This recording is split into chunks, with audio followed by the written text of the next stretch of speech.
TDS for பார்ட்னர்ஸை பத்தி நம்ம இப்போ செக்ஷன் 194D என்ன சொல்லுதுன்னு பார்க்க போறோம். முக்கியமா 2024-25 இருந்தா இது அப்ளிகபிள் ஆகுது. அதுக்கு முன்னாடி இல்ல. எக்ஸ்பெண்டிச்சர் அப்படின்னு பாத்தீங்கன்னா சேலரி கொடுக்கறது அல்லது ரெமுனரேஷன் அப்படிம்பாங்க. அப்புறம் இன்ட்ரெஸ்ட், பார்ட்னருக்கு இன்ட்ரெஸ்ட் கொடுக்கறது, அடுத்தது கமிஷன் கொடுக்கறது, இல்லாட்டி இது ரிலேட்டடான அதர் எக்ஸ்பெண்டிச்சர் கொடுக்கறது, சேல்ஸ் ப்ரொமோஷன், இந்த மாதிரி டெக்னிக்கல் எக்ஸ்பெண்டிச்சர், இது ஏதோ என்ன ரிலேட்டடான எக்ஸ்பெண்டிச்சர் நேச்சர் இருக்கோ அதுக்கு தகுந்த எக்ஸ்பெண்டிச்சர் எழுதுவாங்க. அப்போ அந்த கொடுப்பாங்க பார்ட்னர்ஷிப் ஃபார்ம் வந்துட்டு பார்ட்னருக்கு கொடுப்பாங்க அவங்களோட டெக்னிக்கல் நாலேஜை பொறுத்தளவுக்கு அல்லது அனுபவத்தை பொறுத்து அல்லது ஏதோ ஒரு ஊதியம் அவங்களுக்கு கொடுப்பாங்க. பொதுவாக அது ஊதியம் பாங்க, அந்த ஊதியத்துல அவங்களுக்கு டிடிஎஸ் கட்டணும் பொதுவா. அப்படின்னா அதுக்கு ஒரு லிமிட் அமௌண்ட் எவ்வளவுன்னு பாத்தீங்கன்னா 20,000 and above. 20,000 and above. டாக்ஸ்ன்னு பாத்தீங்கன்னா 10% அந்த மாசத்துல அவர்கிட்ட இருந்து, அதாவது கொடுக்க வேண்டிய அமௌண்ட்ல இருந்து டிடக்ட் பண்ணிட்டு அடுத்த மாசம் 7th பேமெண்ட்டை கட்டணும். இது வந்து அப்ளிகபிள் ஆஃப் எக்ஸ்பெண்டிச்சர். சில டிடிஎஸ் சில எக்ஸ்பெண்டிச்சர் வந்துட்டு டிடிஎஸ் அப்ளிகபிள் இல்லாம இருக்கும். அது என்னன்னு பார்க்கலாம். முதலாவது, அதாவது ரெமுனரேஷன் மாதிரியே ரிலேட்டட் ஒரு வரவு செலவு டிரான்சாக்ஷன் இருக்கும்.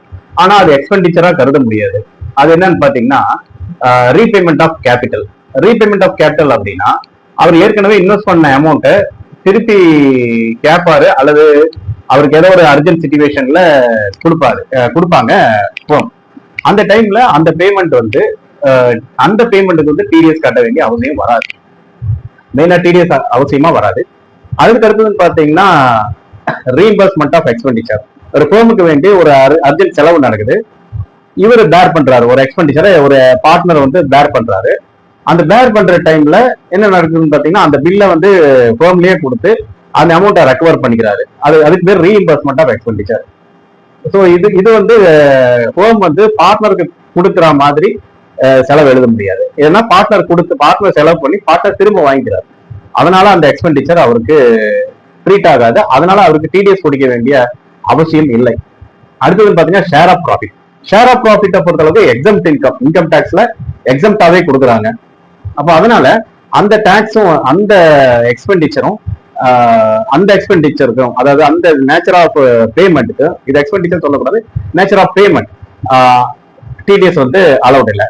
மெயினா டிடிஎஸ் எதுக்கு அலோவ் ஆகும்னு பாத்தீங்கன்னா எக்ஸ்பெண்டிச்சர். பார்ட்னர் வந்து ஒரு எக்ஸ்பெண்டிச்சர், பார்ட்னர்ஷிப் ஃபார்ம் வந்து பார்ட்னருக்கு ஒரு எக்ஸ்பெண்டிச்சர் கொடுக்குறது அப்படின்னா அந்த எக்ஸ்பெண்டிச்சருக்கு டிடிஎஸ் வரும். இப்போ ஒரு கோத்ரூ பண்ணிடலாம். அமௌண்ட் ஆஃப் லிமிட் பாத்தீங்கன்னா 20,000 and above, 10% ஆஃப் டிடிஎஸ். என்ன எக்ஸ்பெண்டிச்சர் பாத்தீங்கன்னா salary or remuneration, interest to partner, commission and other related expenses. Thank you.